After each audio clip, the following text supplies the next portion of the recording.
खाकन साहब ये फरमाइएगा कि ये जो 3 बड़े वाइटल सेक्टर्स की जिसकी हम बात हमेशा इन प्रोग्राम्स में करते रहें, एक तो जो रियल एस्टेट का है एंड रिटेल है और एग्रीकल्चर है, तो आप क्या देख रहे हैं इस दफ़ा कि इस दफ़ा शायद अनबेंडिंग होगा IMF इनके ऊपर और ये it will become part of the budget जो आने वाला होगा? मैं समझता हूं कि IMF की राय होगी कि शायद ये गिवन वे पे चलते हुए और इस पे चलते हुए कि जो हमारी इंपोर्ट्स हैं उसमें जो उन्होंने इनिशियल एस्टिमेट्स किए थे उससे कम के एस्टिमेट्स आ रहे हैं, तो शायद उनका ख्याल होगा कि एडिशनल टैक्सेशन के लिए जरूर रूम रखा जाए, इवन इफ अगर अभी ना भी किया जाए। तो ये तो पहली बात है।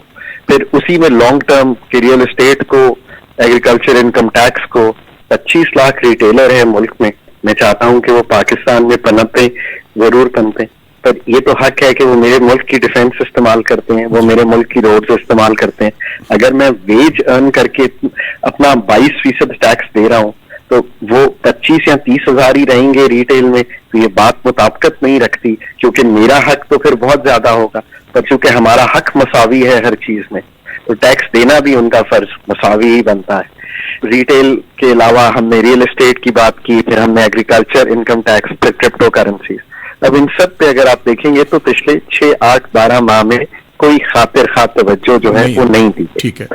ब्रॉडनिंग ऑफ टैक्स बेस की भी अभी फिलहाल ये हालत है कि number of returns have decreased from last year. Okay. So obviously it would be in its right judgment that IMF would ask a country कि आप बताइए कि ये कम हुए हैं तो आप कैसे समझते हैं इसको आगे चलाना है।